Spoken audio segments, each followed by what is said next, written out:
नमस्कार, बहुत स्वागत है। मध्य प्रदेश के सरकारी स्कूलों के शिक्षक और अतिथि शिक्षक दोनों के लिए बहुत इम्पोर्टेंट अपडेट है।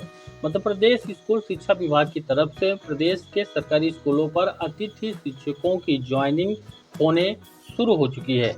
2025-26 के शैक्षणिक सत्र पर अतिथि शिक्षकों के लिए एजुकेशन पोर्टल 3.0 में ज्वाइनिंग का प्रावधान किया गया है। जैसे तैसे अतिथि शिक्षकों ने स्कूलों पर अपनी आमाद तो दी, लेकिन अतिथि शिक्षकों को शिक्षकों की तरह ई अटेंडेंस डीपीआई भोपाल ने आदेश जारी करके लगाया हुआ है।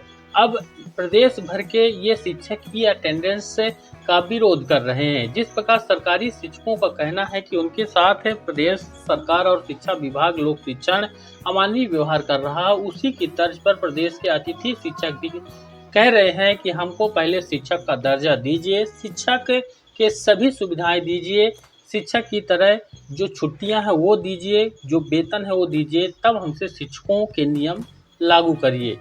एमपी में अतिथि शिक्षकों को बड़ा झटका, अब ऑनलाइन अटेंडेंस इनके लिए भी जरूरी की गई है। सवाल एक है कि ई अटेंडेंस अतिथि शिक्षकों को लगाना है कि नहीं लगाना है, अभी वर्तमान में क्या कंडीशन है। एमपी में शिक्षकों की ई अटेंडेंस प्रणाली को अमानवीय और अव्यवहारिक बताया गया है।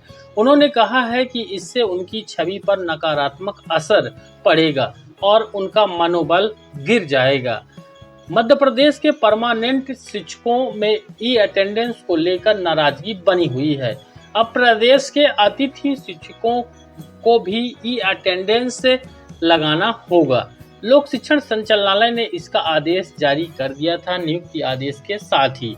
अतिथि शिक्षकों का आरोप है कि पुराने वादे पूरे नहीं किए गए हैं और नए नियम हम पर थोपे जा रहे हैं।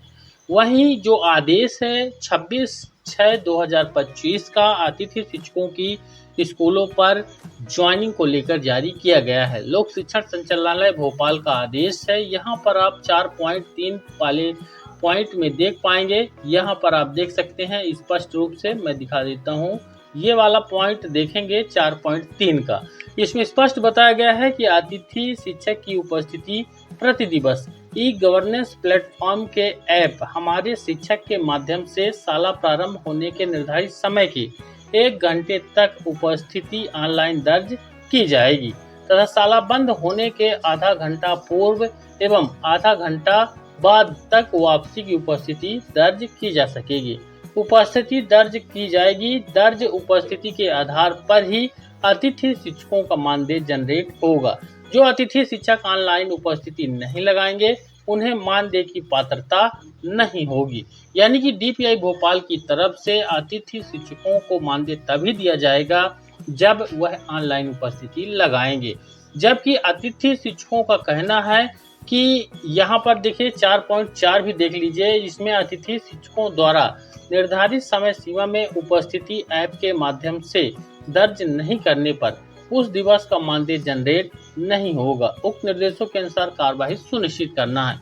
आपको बता दें कि अतिथि शिक्षकों को 3 से 4 महीने में वेतन जो मानदेय मजदूरी है उनका दिया जाता है, फिर भी उनके लिए इतने कड़ाई के साथ नियमों को जारी किया जाता है। हालांकि लोक शिक्षण के हर आदेश पर यह बताया जाता है कि अतिथि शिक्षकों को महीने की 1, 2, 3 तारीख को जो भी निर्धारित है उस तारीख को उनके खाते पर मानदेय आ जाएगा। लेकिन लोक शिक्षण संचालनालय की तरफ से ही जब अतिथि शिक्षकों को देने की राशि 2-3 महीने में एक बार जारी की जाती है तो उनको हर महीने की तारीख जो निर्धारित की जाती है वह कैसे उनके खाते पर उनका मानदेय आ पाएगा। इस पर लोक शिक्षण और प्रदेश सरकार को जवाब जरूर देना चाहिए।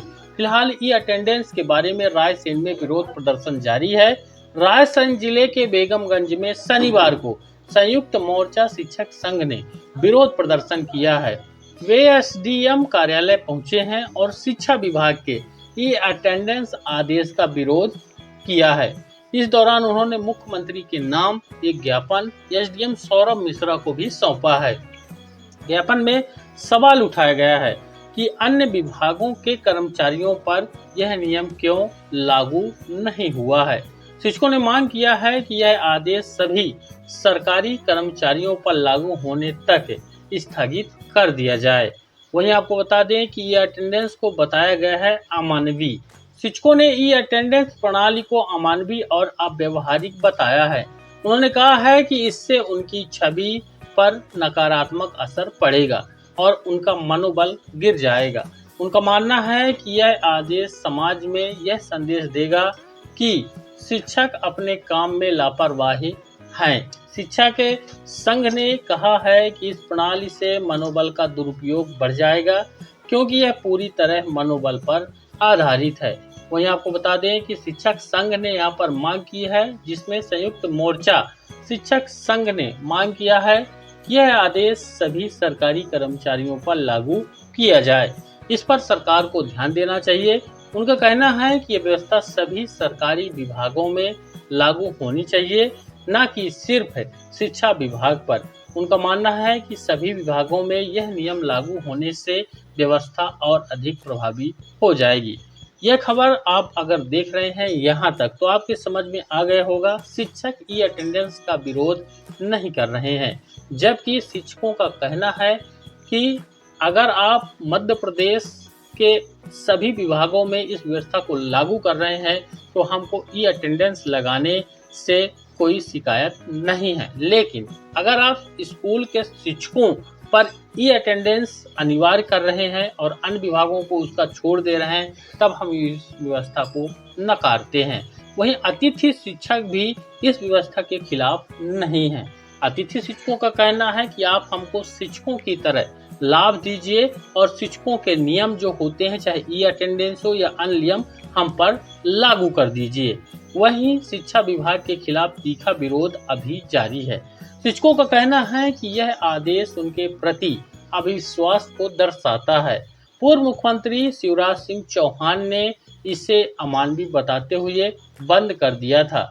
अब इस आदेश के लागू होने से शिक्षकों में गहरी निराशा और असंतोष देखा जा सकता है।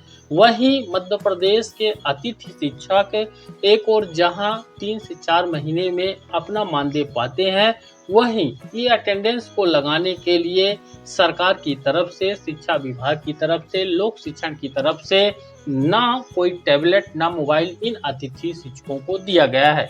अतिथि शिक्षकों के विरोध का बड़ा कारण यह भी है कि उनका तर्क है कि हम अगर 3 महीने के बाद अभी से काम करना जब चालू करेंगे तो 3 महीने के बाद जब हमारा मानदेय मिलेगा तब हम मोबाइल ले पाएंगे और उस मोबाइल से हम ई अटेंडेंस लगा पाएंगे।